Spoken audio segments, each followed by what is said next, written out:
Hey,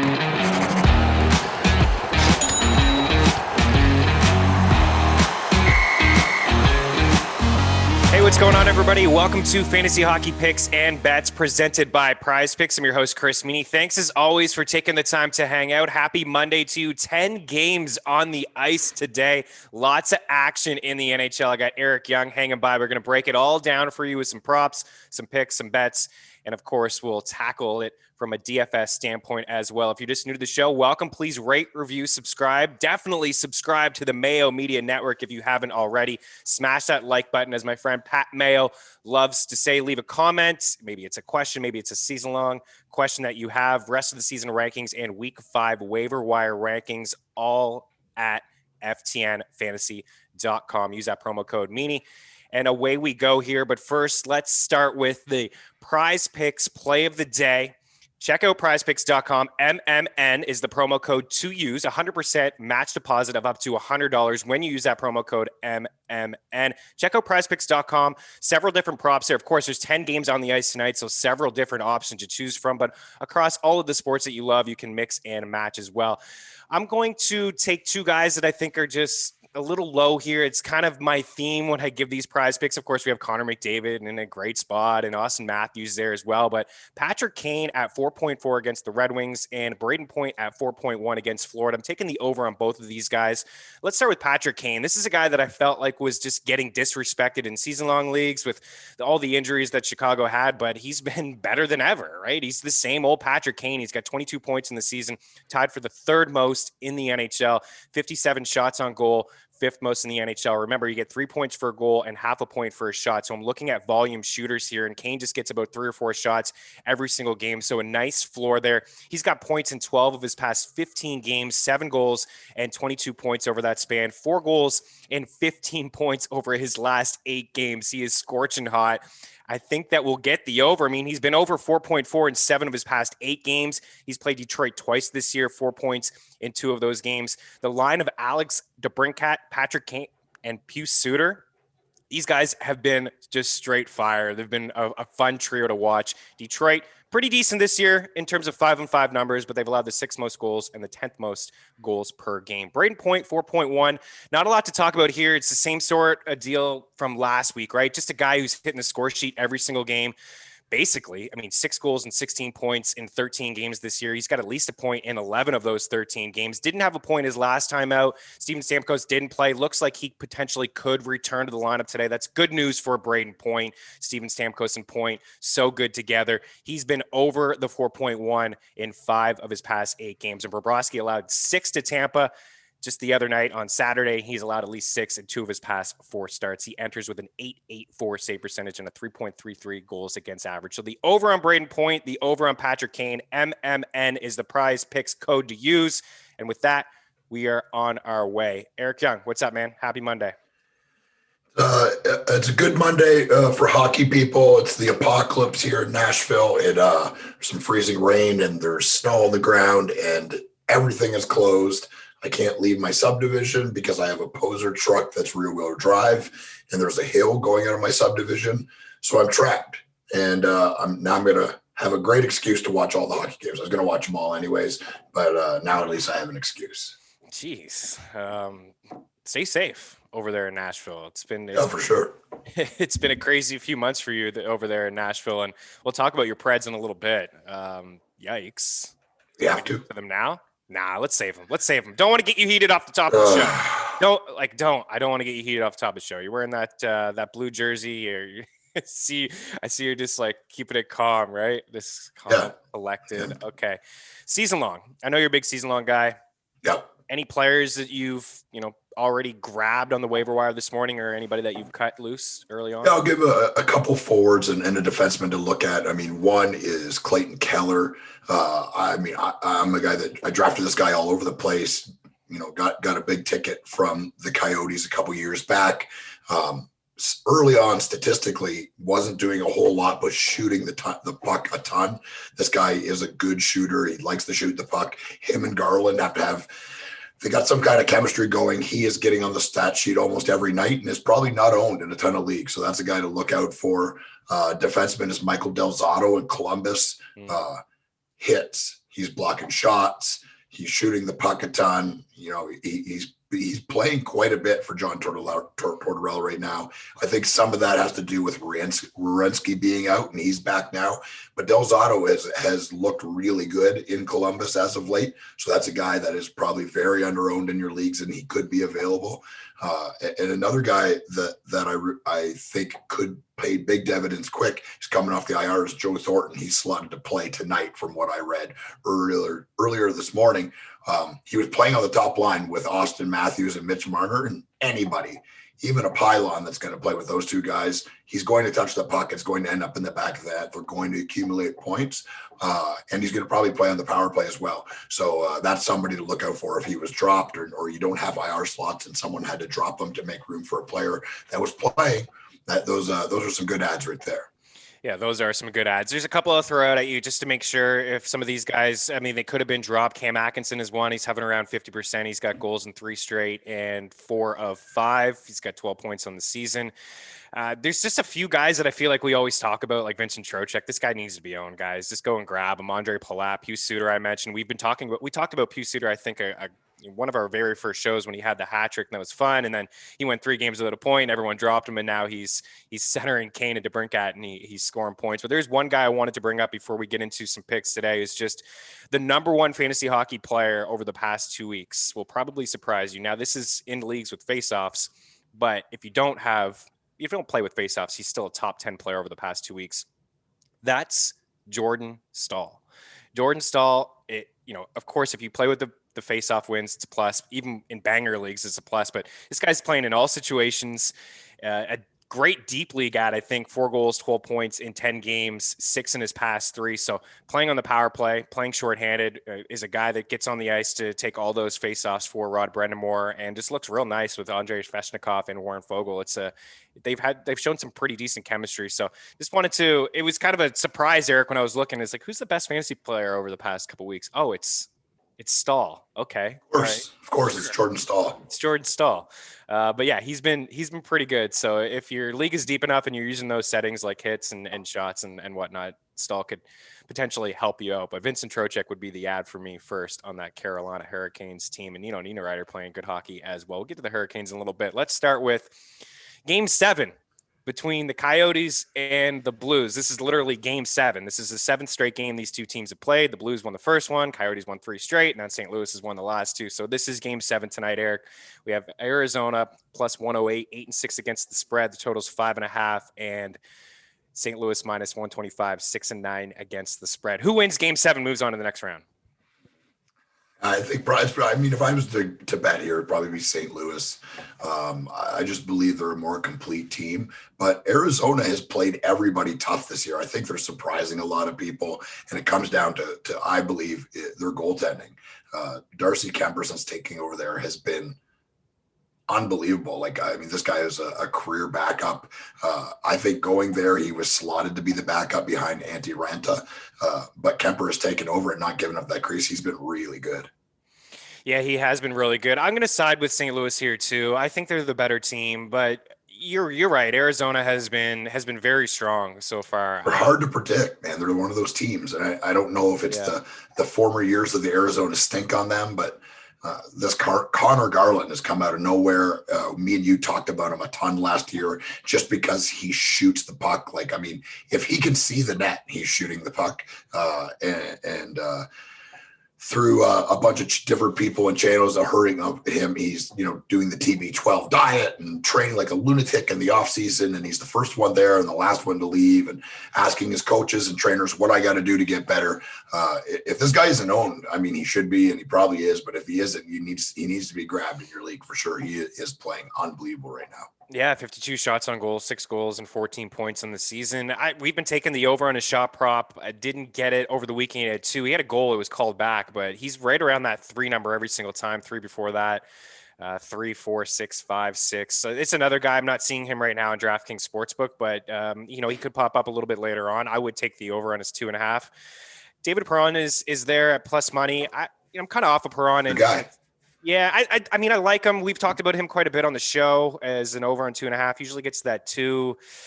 I just, with 10 games on the slate today, I just don't think there's any real reason to get involved with David Perron. But I think Connor Garland, if you can find him at 2.5, absolutely. I have no problem with that. I will lean with St. Louis here, and it's just Binnington, right? We'll probably get Binnington back in net. He's 7-2 on the year. He's got the .916 save percentage, 2.5 goals against average.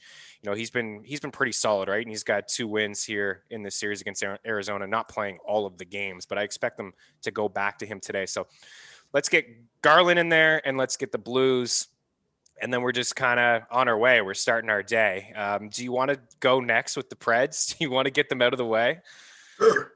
Let's do it.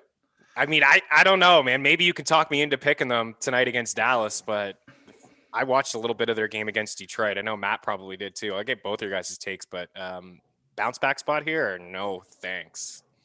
Man, I'm not taking my money and betting it on the Predators. You're talking to a guy that put $20 on the Ottawa Senators to win the Stanley Cup. So I'm wild. I mean, so money's nothing to you then. Their money is barely nothing to me, and I'm a wild bettor, and I like an underdog. But the truth is even without them playing poorly, losing to Detroit the other night, Dallas has been an absolute kryptonite for this team. Dallas's speed and size combination makes it difficult for any team to skate with them, and the Predators just don't have the speed or the size. They get pushed around almost every time they play these guys. They got pushed around with the Winter Classic. And the Dallas Stars went on to push a bunch of teams around in the playoffs. So for me, yeah, I'm not betting against Dallas, and I'm certainly not betting against them when they play the Nashville Predators. They've got their number. They've had their number for a couple years, and the Predators are disjointed, disorganized. The effort is there, but it just doesn't look like anyone really knows what they're doing. What's your take, Matt? The Predators played the most uninspired hockey that I've seen in a long time. I mean, they had 9 shots through 2 periods, and Preds fans hold on to this one thing from each game all season long, and it's they have this one small spurt during the game where it's like, oh, they look like they could come back, and then the scoreboard looks better than the actual game did. Like I was telling you guys before the show, the only piece of this game that I want is taking Philip Forsberg over in a shot prop, and I'll take him in DFS. But you look at this team right down the middle. They're so depleted. Luke Cunnin is your first-line center. Yeah, give me a break. Ryan Johansson, I know, is injured. Matt Duchene, is your $8 million man, and he got 3 games with Forsberg and RV. And then it was just, nope, you go to the second line. You get Yarncroke and Granlund. Have fun. The team special teams, not great. Any defenseman that doesn't have the last name of Yossi, not great. And that was even before Ekholm got out.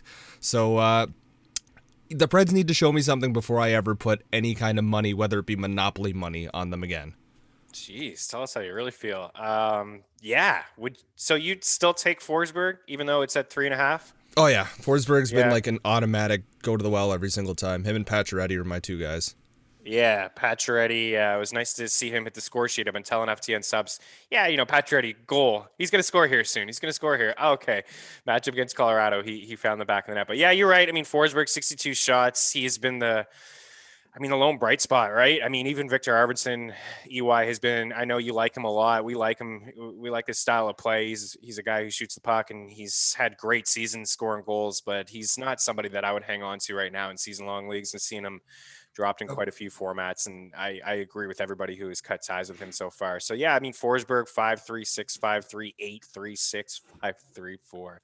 This is getting to that 3-shot mark. It's not for me on the slate, but I do see it, Maddie, where you're going. Dallas, right? I think, Matt, you said it perfectly, until Nashville shows us something here. I'm seeing actually Forsberg 2.5 -182, Matt. Lock that in. Because that's going to move. That's one that I like. Yeah. We'll get to Larkin in a little bit. I saw him 2.5 as well, right around -180. I tend to stay away from the -180, but when they're going to give me a volume shooter like this, I'll do it and maybe just parlay a couple and then, make it worth your while. So Forsberg, that will change. That'll get up to 3.5. I see it on other books, 3.5 plus money. 2.5. That's a good one. I'm going to have to put that in there. Get that in there, guys, before it's too late.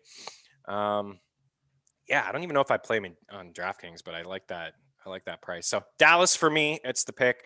Toronto and your Sens, EY, Ottawa, 240 plus money. Toronto I don't know how this 286. I know. I'm just I don't know kidding. how- You're wearing a I don't know Leafs how this jersey. happened.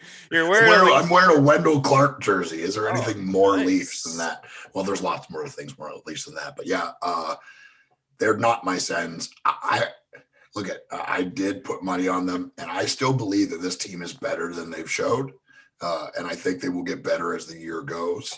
Tim Stützle, it looks like something's going to happen almost every time he touches the puck. Yeah.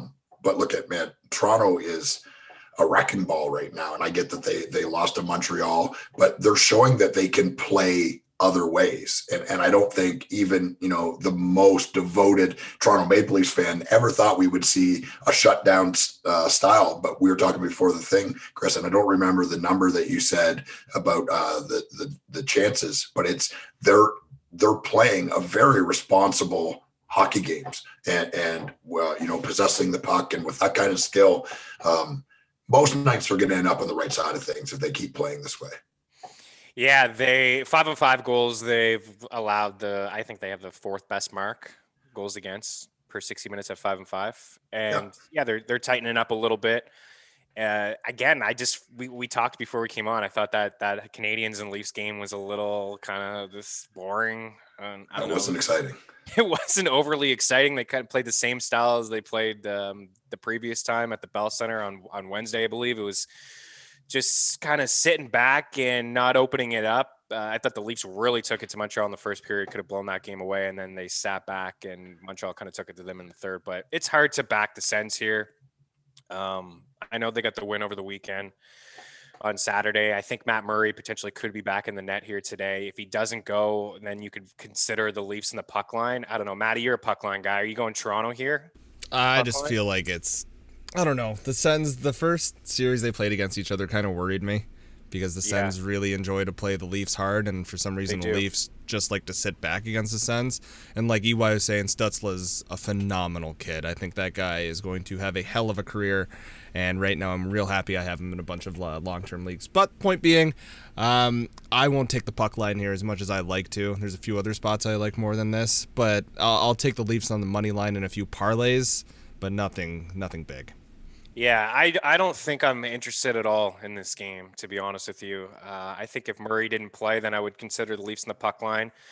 And maybe just the under. Like the Sens, they don't score a ton of goals. Frederik Andersen's been really good. We're just talking about the Leafs defensive game and how much it's improved. The one fear is that Toronto just lights them up and scores 5 goals, and then we don't get that total. But I'm kind of leaning with the under here. I feel like the Sens, they've been playing so competitive and tight, right? The 2 games against the Habs went under. Both games against the Jets went under. So they've been super tight. It's just a pass, right? I'm just totally not interested. This game, I'm quite interested from a DFS standpoint, from a betting standpoint. Columbus and Carolina, the Hurricanes are minus 177. I think they're getting a ton of respect here. Plus 148 for Columbus. The total's 5.5. Eric, I don't know. I think we could see some goals in this matchup. Yeah, I mean, both have been surprising. Like, to me, I don't think the Hurricanes scoring has surprised anybody.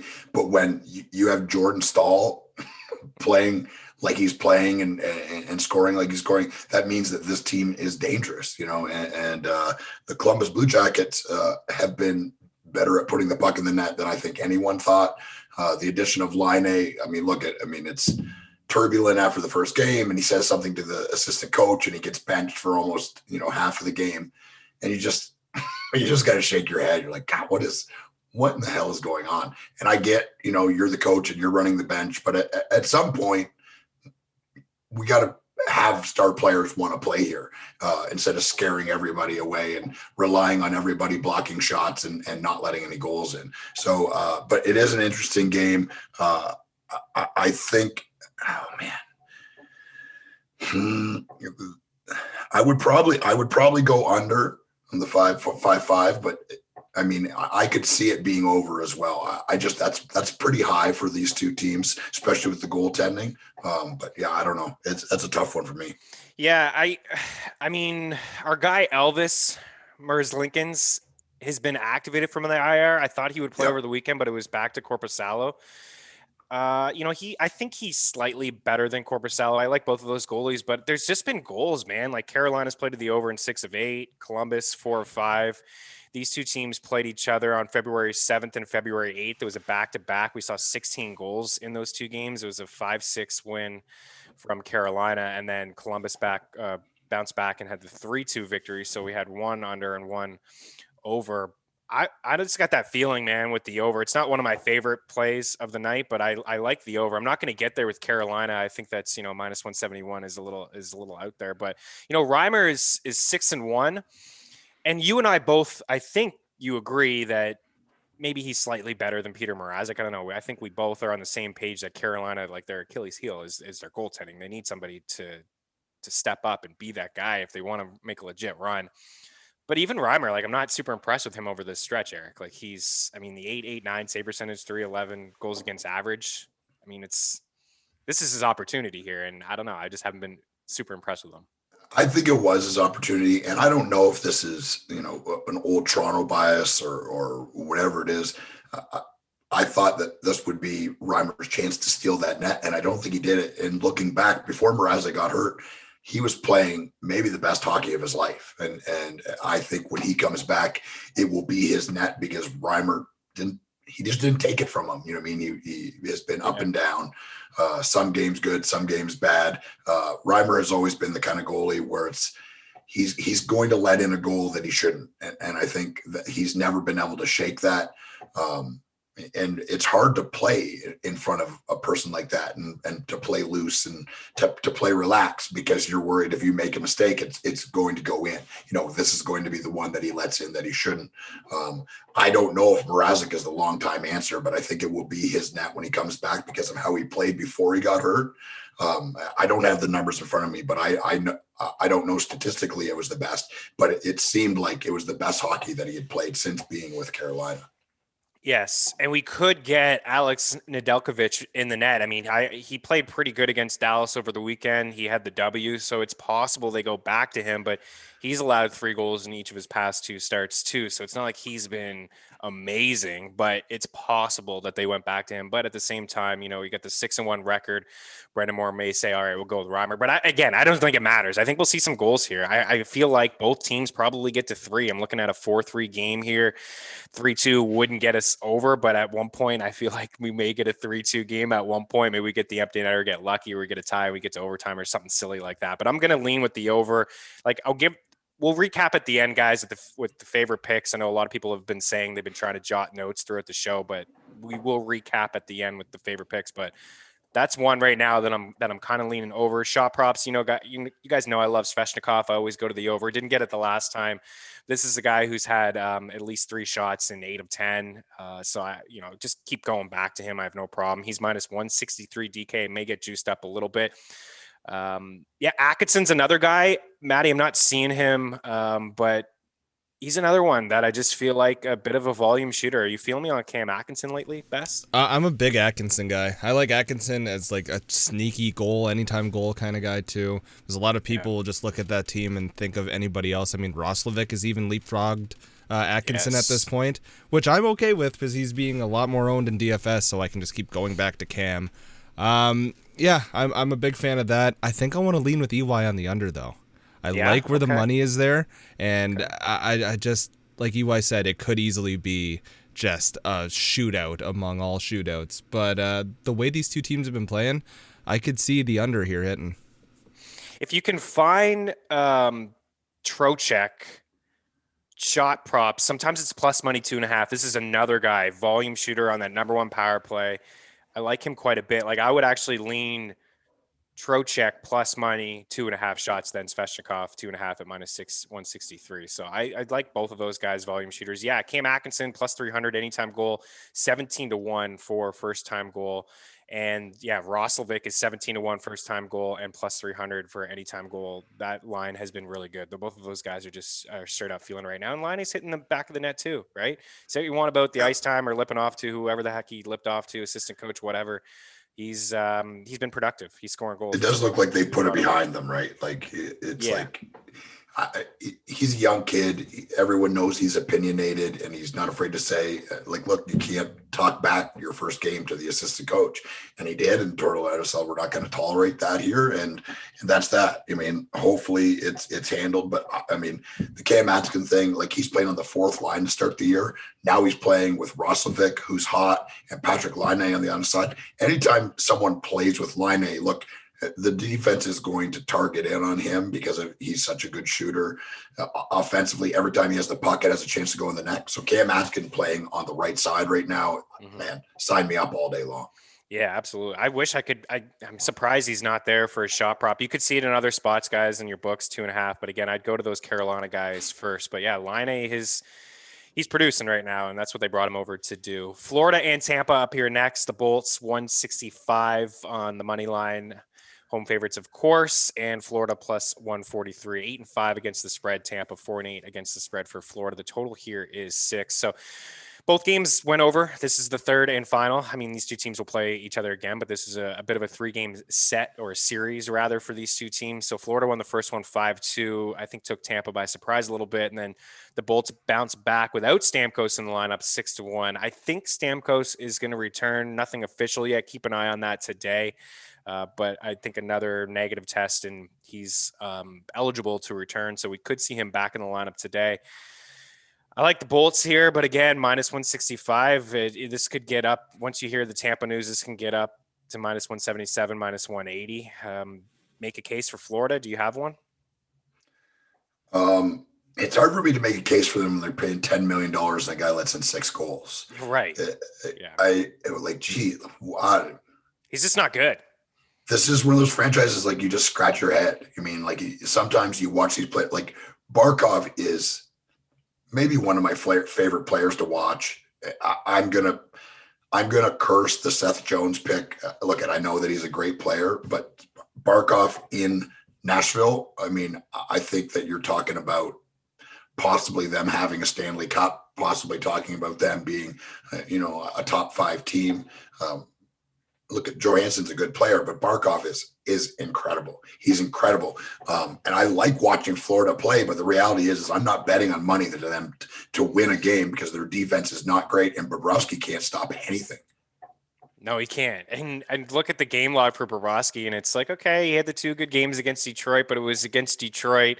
Yep. He did play good against Tampa in that first one, but it's been so we have a large enough sample size dating back to last year and how this year has started for him that, I don't think it's totally on him. It's definitely a different style that Florida plays,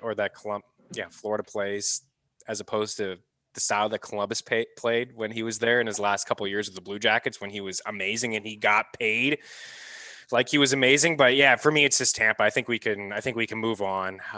If Stamkos plays 2.5 is something that I will get involved with his shot prop. If he doesn't play, I'll like Point, because Point will just maybe a little bit more juice. Maybe he's not passing it off to Stammer here and there, but this is a guy that usually hits at the top of the show. I like him from Prize Picks. So those are 2 guys that I'm interested in. On the Florida side, there's nothing. I don't do Barkov anymore. I know he hits right around 2.5, but he's kind of a pass first guy. I don't like the way he is positioned on the power play. He's kind of right in the slot there. The quick passes back to Huberdeau to the point. They try to get some shots into the slot and he deflects them. You can get your shots that way, but it's not for me. I'm not interested. And the Huberdeau, same sort of deal. He's usually plus money 2.5, but I can't do it. I considered him on Prize Picks. It was 2.6. All he needs is an assist and a couple shots, and he's going to get there. But I don't like Florida's chances against Vasilevsky. Like, he had the one-off game, and then, he bounced back. So I think he bounces back tonight. This game's interesting to me. Chicago and Detroit, 2 original 6 teams, used to play each other all the time, and then they went from playing twice a year, and now they're playing each other all the time again. Chicago minus 139 on the road. Detroit plus 120. The Red Wings have been, I don't want to say impressive. Like, they're 4-10-2, but against the spread, 10-6. They've hung around. They haven't been a pushover. I was looking deeper into their 5-on-5 numbers as I was picking Patrick Kane, and it's been solid, right? They're not generating a ton of offense. Overall, they're allowing goals. Their PK sucks. And when they take a couple penalties, like Kane and DeBrincat, these guys are probably going to score some goals in them. But at the same time, Chicago, one of those teams that, 7-5-4, Eric, pretty impressive. start to the season. They're not a pushover, and they're missing a ton. Like, they're still without their captain Taves, and they're getting this done. Yeah, I think both of these teams, I had a feeling that Detroit would be better. I don't think they're great, but I think they're improved. I don't know. It's because he played the Preds, but Anthony Mantha looked possessed. I mean, he looked absolutely possessed. I think he was a healthy scratch a couple games ago. Yes. That's a message saying, like, look, man, you're a great player, but if there's not going to be effort, you're not going to play. And man, he was a one-man wrecking crew against the Preds. And now I don't know if that's because the Preds are so bad right now, but Anthony Mantha is a guy that I've loved for a couple years. That's a guy in a season long. He may have been dropped because people were frustrated, especially with the healthy scratch thing. If he's available, get him, because I think this guy has a possibility to be a top 15 winger in the league. He a big body, can skate like the wind, can shoot the puck, can possess the puck. I mean, this guy can do everything. Chicago is the biggest surprise to me, and I think it comes down to finding this Lankinen kid, this goalie. Everyone was like, "Oh, it's Malcolm Subban." No, it's Delia. No, it's a guy that you've never heard of in your entire life, and he's making stops for them, and he's making them competitive. This is an interesting game because I think they're both two teams that are kind of in the same position. I'm never going to bet against Patrick Kane. Him and DeBrincat right now are almost unstoppable. I mean, it's insane. Two very small players. Kane, I've said this before, we've talked before, like seeing him, I did the Anthem one game, and when they were playing Chicago in the playoffs and he walked by me, he's built like a 12-year-old. It's no offense to him. He's one of the best hockey players in the world. And it's not just about size, but the fact is that he's that little and he never gets hit. He's never in trouble, and he dominates play. He can't be 5'9", and there's no way he's over 155 pounds. I'm not trying to besmirch him in any way. I'm just saying it's miraculous how good of a hockey player that this guy is in a full contact sport playing against men. He's built like a child, and it doesn't make any sense. And it hurts my brain. Maybe I'm old school. I don't know. But I mean, it's an incredible thing. But for me, Chicago, Detroit, I think I probably go over in this because the defense is just not there. If you're a person that plays season long and you have plus minus, you avoid these players because they can submarine a whole category for you in 1 week. I have a guy that I really liked at the start of the year is that Hronek is their quarterback. Yeah. On power play, and he's got, I think, 9 or 10 assists, a ton of shots, but I mean, he's like a negative 14 already. And I mean, it's crazy. So I'm going over here because I think that this is going to be a pretty even game, and there's tons of people that have the potential to score. Yeah, I'm a Filip Hronek fan. I think from a fantasy standpoint, if you don't play with that silly plus-minus stat, you shouldn't. Don't play with that stat, guys. Get rid of it. Get rid of it. Yeah, hit some blocks. Stupid. It is. It's so dumb. Hit some blocks. He does it all. I think I said this before. It's not a shot on Morgan Riley. Tyson Barrie cut into a lot of his play last year, but Hronek had more power play points than a guy like Morgan Riley last year. It's just something, you don't really expect. He's got 3 power play assists. You're right. He's got the 9 apples so far this season. He's been fine. He's been good. I like him. He logs a lot of minutes. I'm gonna lean with Chicago here. I think the over is interesting, but I'm not gonna do it. Yeah, Lankinen has been so good. 6-2-3, 925 save percentage, and 2.49 goals against average. Thomas Greiss is 1-9-2 on the season. His numbers have been okay. He just doesn't get the support, right? I mean, we just saw Bernier come back recently. He could get the start. He had the win against your Preds. He only allowed 2 goals on 23 shots. Yeah, Maddie's right, man. Like, where was the shots? Like, how are you not getting shots on net against this Detroit team? I said their 5-5 play has been better, but you got to generate more than that. So I like Detroit. They won, or Chicago rather. They won both games against Detroit earlier in the year. It was a 4-1 win and a 6-2 win. And yeah, I mean, we already talked about Kane off the top of the show and what he's been able to do lately. And DeBrincat just as good. Both these guys 9 points in their past 2 games. Suter's got 2 goals in his last 3. DeBrincat I'm taking the over on his shot prop. I'm seeing it right now, 2.5. Like, this guy is just every single night, Eric. I mean, 3, 4, 3, 7, 6, 4, 3. He's been lights out. He's got 8 goals and 8 assists and 44 shots in 12 games. So he's averaging well over the 2.5. So give me DeBrincat. The over 2.5 is minus 167. Larkin right now is 3.5 minus 110. You know, Matt, when we were talking about Forsberg 2.5 minus 180, you said to smash it. If you could see Larkin anywhere, 2.5, same sort of deal, right? Volume shooter, loves to shoot the puck. I believe he had 8 shots on goal the other night. Yeah, 8 and 5, 13 in his last 2 games. He's got 55 shots over the past couple games. I wouldn't go over 3.5, but I would take that 2.5. I just like the Hawks. I like where they're at right now. And they've been super competitive, Eric, right? We just talking about beating Detroit is one thing.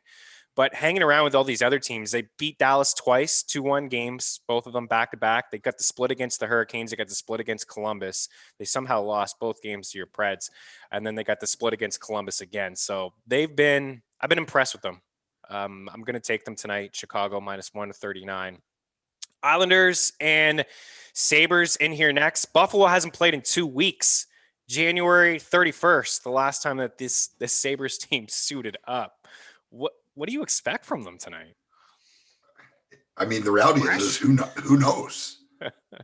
Nobody knows. I mean, it's insane. I can say, you know, a person that is heavily involved in season-long, these postponed games are, I mean, the reality is they're just submarining some of my teams. Like I had one of my teams, I had like 6 players available to play for the entire week because I had Sabres and I had Devils and I had Flyers. I mean, half of my guys weren't available to play. It's not that they're hurt. You can't get rid of them. You can't drop them, but it just, I mean, you're almost guaranteed to lose.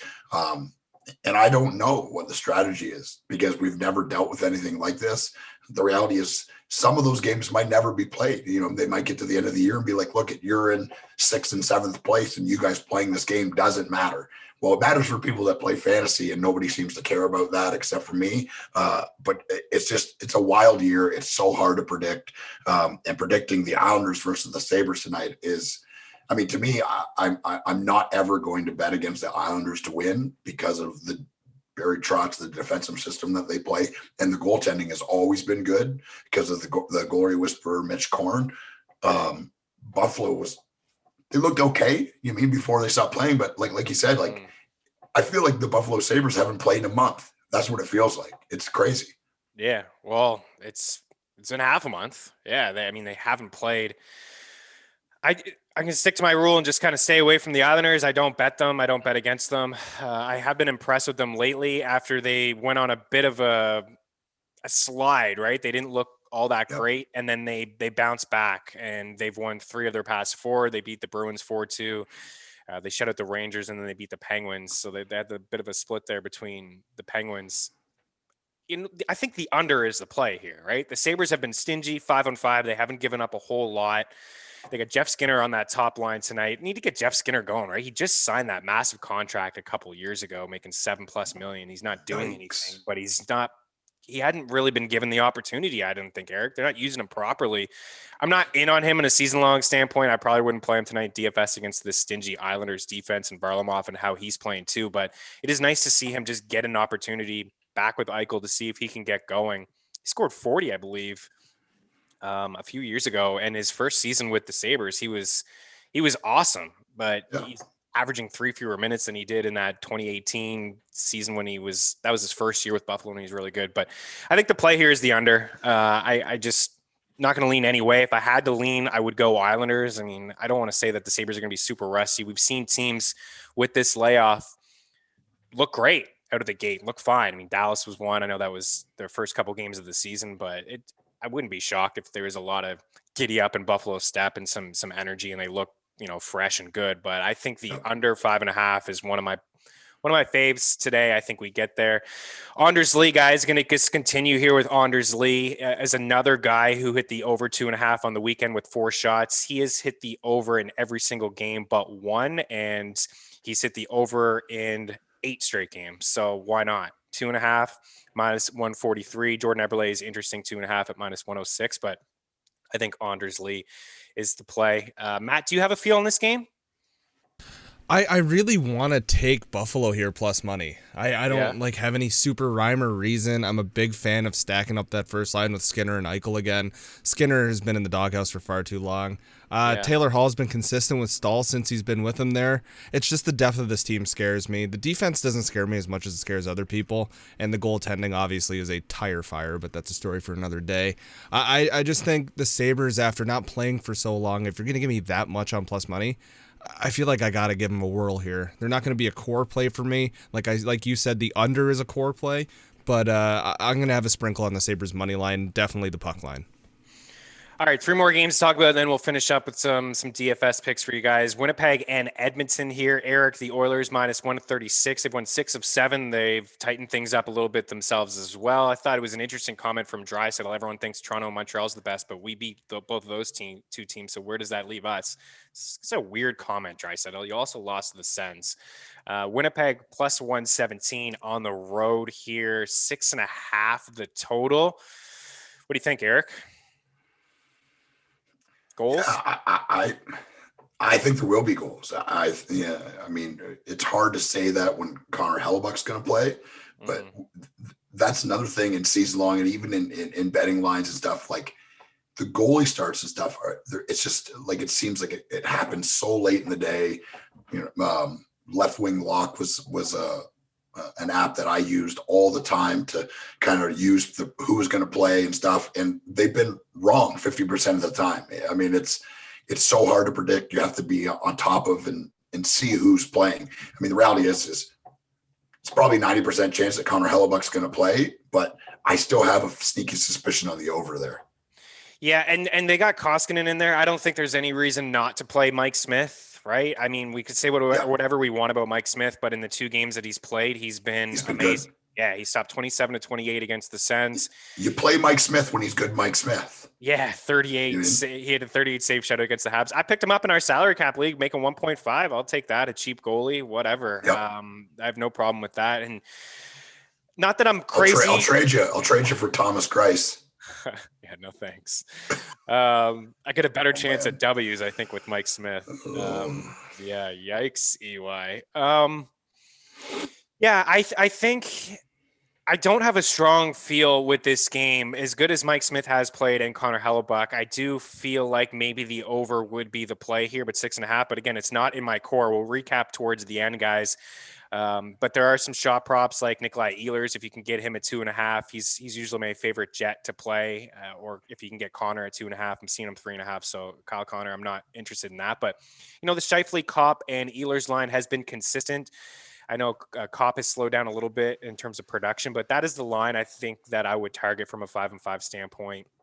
And when we get into DFS, there's cheap D here, like Tyson Barrie has been lighting it up, and his price is still decent. Evan Bouchard into the lineup, 10th overall pick from 2018, starting to hit the score sheet. He's got some offensive upside, cheap. Josh Morrissey, Neil Pionk. Pionk has really slow start, been better lately. So there's a lot of just interesting assets, I suppose, from this game from a DFS standpoint. I think we could potentially see some goals here.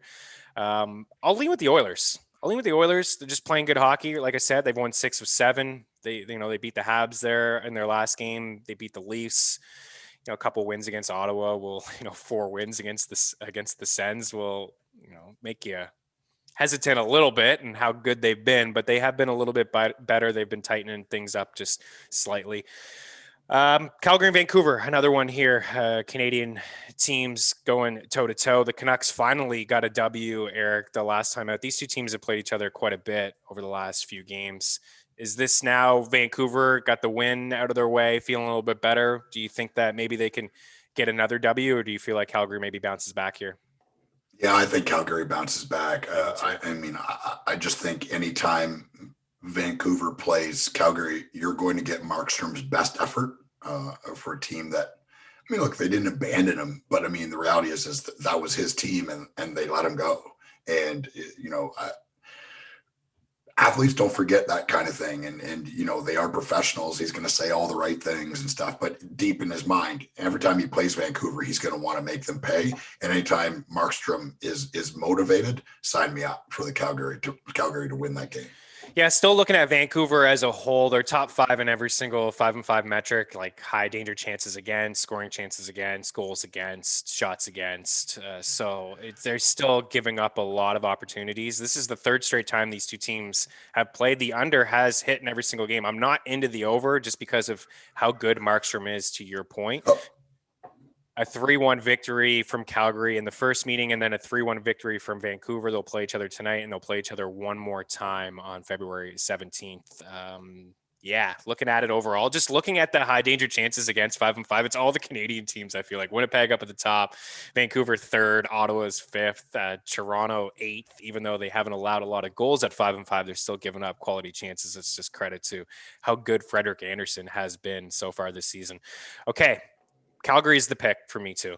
Final game, Anaheim and San Jose with the Sharks -114 at home against the Ducks -103. Anaheim 10-5 against the spread, 6-6-3 on the year. San Jose 5-7-1, 6-7 against the spread. The total is 5.5. I like the Sharks here. My one issue is in net, right? It's just, I look at Anaheim, team that doesn't generate a ton of offense, but Gibson is so dang good in net, keeps them in every single game. But the Sharks have a little bit more firepower, right? The Hurdle had a couple goals there the other night. Couture has been good for us. There's some players in the top 6 there that I like for San Jose. Timo Meier, waiting for him to get going. I don't know, Eric, if he's shooting the puck a ton and getting hits and all. Yeah. Like, he's doing everything right. He just is he's just not snake scoring bit when it comes to scoring. Yeah, and I think it's gonna come for him. So I mean, he's a guy that I'm holding on to in season long. Yeah, he's got 40 shots and only 2 goals on the season. His shooting percentage is at 5. As a career guy, it's 10%. This is a guy who scored 30 in 2018, Yeah. 22 last year, and 21 the year before that. So I mean, he's got at least 20 in 3 straight years. Waiting for him to get going. Do you think Sharks, or are you afraid Gibson's just too good? Like you said, Gibson is unbelievable. But the exactly. reality is like, who's putting the puck in the net? They're just so void of skill and scoring touch for Anaheim. I feel if you even get, even a decent effort by the goaltending San Jose, it's San Jose. And I just think, depth-wise, San Jose, I feel is good. I mean, they've got Brent Burns and Erik Karlsson playing on the same team. I get that they're past their prime, and I get they're not who they were, but these are 2 unbelievable puck-moving defensemen. And when they're on the ice, the offense should flow. Gibson does worry me, but I think San Jose wins this game. 5.5 over under. I feel it's probably under for me with that. I think so. I'm not betting on these teams to score 5.5 goals. Yeah, I would agree. I mean, they played each other recently. It was a 2-1 win for the Ducks, and it was a 5-4 win in that first one. Both teams give up a ton of quality chances, but the Ducks are, like you said, not scoring. Max Comtos, he's the one guy who's been scoring for them lately. He's got 6 goals, and he's on the season got 4 points in as many games, his last 4. But the under for the Ducks has been the play. 8 of their last 11 has been under. So let's recap the picks. I can recap again with DFS, but there's a lot of games that we just dissect there. Is this new for us, Best? Usually we have like 3 on a Monday. What's going on? St. Louis. The bizarro world, guys. St. Louis, Tampa, Dallas, Calgary, probably my 4 favorite money line picks. I will throw Chicago in there as one that I like, and San Jose is one that I like. I like the under in New York and Buffalo, and I'm going against you guys, but I like the over in Carolina and Columbus. Just both of these teams are scoring some goals. What's your favorite play of the night, Eric? For me, I think it's Calgary. I think people are going to think that Vancouver's going to bounce back, and maybe they've righted the ship. But for me, it's Calgary. And I would probably go the under there at the 6. That's probably my favorite. Shot props, Garland 2.5, Forsberg if you can get on that one 2.5. Stamkos if he shows up 2.5, if not 2.5. Lee is probably one of my favorite until he just stops doing it, I mean, why not? Let's just keep going back to him. It's the same sort of deal as Garland. 2.5 minus 143. Svechnikov, Trocheck 2.5. DeBrincat 2.5 minus 167. That's amazing. Love that one. Draisaitl 2.5 minus 143.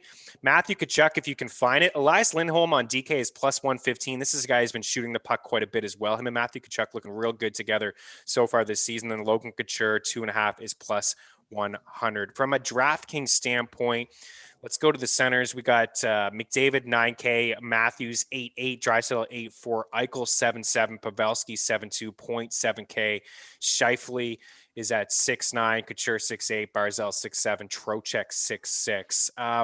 I mean, I think if I'm spending up, I'd probably rather spend up for Matthews than McDavid, a little bit of a volume shooter, more of a volume shooter than McDavid. Sometimes McDavid does disappear a little bit from a shooting standpoint, but Matthews has been right there every single night, firing pucks on net, 11 goals in 14 games. The Habs shut him down in the 2 games, but now he's got the Sens again. So I think the guy to spend on is Matthews. Pair him up with Marner there. We'll get to him in a little bit, or you can take a one-off with Austin Matthews. I'm fine with that. What do you think of all these players atop the board here? Yeah, I like that play. I think if Stamkos plays, I like Point at that number is the guy that I like. I think Winnipeg Jets, I feel there could be a good stack there with Ehlers, Ehlers, Scheifele, and maybe even Morrissey, a 3-way kind of thing. I mean, the reality is Edmonton's goaltending hasn't been good. I know Mike Smith has been pretty serviceable the last couple of games, but what we know about Mike Smith is that ends eventually, and if it could end tonight, and you could reap the benefits on DFS. So that's a good way to go tonight. Yeah, I think if you're looking down the board, again, I really like that Columbus and Carolina game. I'm not crazy about Trocheck, but there's, some players in this game that you can get involved with. Aho, right? I mean, Teravainen just scored the other night. Maybe he gets going now. You pair up Aho and Teravainen. Or maybe just get involved with Stahl, like we said off the top. I mean, his guy's been really good. Stahl and Svechnikov will save you a little bit of cash. I think Roslovic is still underpriced at 5.4. He's getting up there now, but he's, he didn't score in his last game. He's not going to score every single game, but he had points in 6 straight before that, just logging a lot of ice time, averaging 20 minutes here with Tortorella over the past week and a half. So a lot of points. I think the sneaky play for me, and I haven't played him too much, is Sean Monahan. I think just attacking Vancouver here is the way to go. I know that they only gave up the 1 goal in the last game, but like a mixture of Lindholm and Matthew Tkachuk, or get involved with Monahan or Goudreau. I like that pair. I mean, Monahan is 5-1, hasn't done a whole lot. He only has 2 goals on the season, but he's got 11 points in 12 games. He had 2 points in the first game against the Canucks. Plays a lot of minutes, gets a lot of ice times on that first power play unit with Tkachuk and Lindholm. So it kind of correlates well. If you did a heavy Calgary stack and you had the 4 forwards in there, or you mixed up Giordano or Rasmus Anderson, you get involved that way. Anything else, Maddie? Have you looked at center? Is there somebody that stands out to you? I think if I'm going to be contrarian, I'm going to go take Draisaitl at the very top there. I like what you guys are saying, spend up for McDavid, for Matthews as well. From a GPP perspective, I'm going to go after Trocheck. I think a lot of people still aren't on Trocheck for some reason, and it's just because he's not a sexy name like Scheifele, Pavelski, Draisaitl, Matthews, McDavid. Like, you look at the top 10 board here, and it's just like, why is he here? So I think I'll go to Trocheck in a lot of GPPs. I like EY and I said, though, we're afraid of that under for the Blue Jackets game, but you like the over. So I think it's even more reason for players like us to go after him, just to be different from the rest of the field. Yeah, good call. I mean, he's point per game guy so far with Carolina. Over at the wing, Kane up at the top, 8.3, Stammer 8.1, DeBrincat 8K. Wow, he's jumped up. Marner 7.5, Taylor Hall 7.4, Ehlers 7K, Nugent Hopkins 6.9, Patrick Laine 6.7. We got Forsberg in there 6.6, and Brady Tkachuk. Oh man, that Chicago duo is one that I like, and Kane and DeBrincat. That's gonna take a big part of your wallet, though. That's pretty expensive to get involved with those two, Eric. Yeah, that's too pricey for me. The Roslovic Laine, like I think we talked about it. I said in my mind there was no doubt that Columbus won that trade. It's baffling to me that a player like Roslovic can't get on the ice for the Winnipeg Jets, and now he's playing 20 minutes for the Columbus Blue Jackets. And not just playing, he's playing awesome. Obviously motivated. This is where he wanted to be. Now he's playing top line center with Patrick Laine. And if Atkinson turns into, the player that he's been before, that's going to be an unbelievable line. And I like that stack tonight. The goaltending for the Hurricanes hasn't been good. Now I'm starting to doubt. Now as I think about it, I'm starting to doubt that under. Stay strong. We have to do it. We said it. We got to do it. I'm staying strong because that's what I said. And, people have probably tuned away because they're tired of listening to me talk. But I'm staying strong. But I am thinking about it because now I'm thinking DFS, that could be a good stack. They're going to score some goals. I'm not talking myself out of it. I still think that top line in DFS is a good play. Talking yourself out of it. Stay strong, guys. Stay strong. But just saying, Cam Atkinson's 5'7" today on DK. Just saying. Get out of here. Goals. Give us goals in that game. If you've been following the work over at FTN, I write an article over there every day, ftndaily.com, and just some value guys, right? Cam Atkinson was there. I mean, DeBrincat was 5-something just a week and a half ago. So he's definitely not a value anymore. Hyman was somebody that I wrote up. I'm interested to see how that, what do you think? Eric, you said Thornton jumps up. What do you think, Matt? Thornton jumps up right away and takes that top 6. Mikheyev is 3-7 here, and he's got points in the past couple games. I've liked that call by you, Matt, the other day. If he's do you think he sticks with Nylander and Tavares? Because that's a way to be different. Because everyone wants to attack Toronto 1, right? But to attack William Nylander and Tavares and get involved with Mikheyev best, I think that's an interesting strategy. Yeah, I'm a big fan if Mickey stays on that second line there, but the way it's looking right now is that Mickey's getting bumped to the third with Kerfoot and Engvall, and if that's the case, I'm staying far away from Mikheyev because there's one thing that line will do, and it's take penalties and draw penalties and not score. So give me exposure to the second line. I'll take Joe Thornton in cash games. I'll take Willie Nylander in some GPPs. I'll take Zach Hyman in cash games still. I think Hyman is just a solid guy, especially with him getting PP1 times. People won't get off of him. I think Thornton's going to be super chalk, but I think that's the way to go tonight is just with the super chalk and cash. But yeah, Mickey, if he gets some second time ice time, if you're banking on him getting some second line time there, then play him. But if it shapes up that he's stuck on this third line, stay super far away. Fair enough. William Nylander is 5'3", right? I mean, come on. That's a little cheap. Atkinson 5'7", I like. I like these Flames guys. Mangiapane is 4'1", and Dylan Dubé is 3'6". This guy's playing decent, not heavy minutes, but getting power play time as well. And there's one guy we'll throw out there is Jeff Skinner at 2.8. Why not? Let's throw him out. I mean, at 2.8, the chance that he's going to play with Eichel here tonight, he's priced as a guy who has one assist in 10 games. But we know he loves to shoot the puck, and if he's going to get an opportunity here with Jack Eichel, we could see a little bit of a spark with him tonight, maybe some old chemistry between two of these guys. 2.8 is a nice little punt play there. Over at defense, Hedman up at the top here. He's 7-2. Yossi 7-1, Hamilton 6-7, Brent Burns 6-5, Shabbat 6, Klingberg 5-9, Giordano 5-8, Nurse up to 5-7, Ekblad 5-6, and Ryan Ellis, your guy, up at 5'6". Hedman, to me, if you can get him in there, not breaking any news, he's an absolute stud. That's the defenseman that I would pay up for tonight, 7-2. Burns is interesting to me at 6'5", but I don't really love the matchup against Gibson, but I do like the Sharks overall. Giordano 5'8" is on my list, is somebody that I like as well. If you keep scrolling, you can just pass Darnell Nurse and get to Tyson Barrie at 5'4". There's just two defensemen that hover around this 5K mark. Quinn Hughes, who just seems to get an assist every single game. He's got 16 assists in 18 games. Don't love the spot for him tonight, but Tyson Barrie, 5'4". I mean, he's looking real good, Eric. He's got 12 points, 16 games. He's playing where he should, right? Yes. This is who Tyson Barrie is. You bury him on the third line. So he doesn't have to play any tough minutes against top players. And then he comes out and quarterbacks the power play. This is the player that he is. Toronto never used him this way. And even when they tried, he just never seemed to fit. But this does remind me of the Colorado Avalanche, Tyson Barrie. And it's a shrewd move by Edmonton. Look, to me, I think I probably would have spent that money somewhere else because he's not a pure defender. I mean, he plays defense. That's where he lines up, but that is not what he does. And I still think that they're massively lacking there. Darnell Nurse can't do it all. But I mean, he's looked like Tyson Barrie. So that's good to see.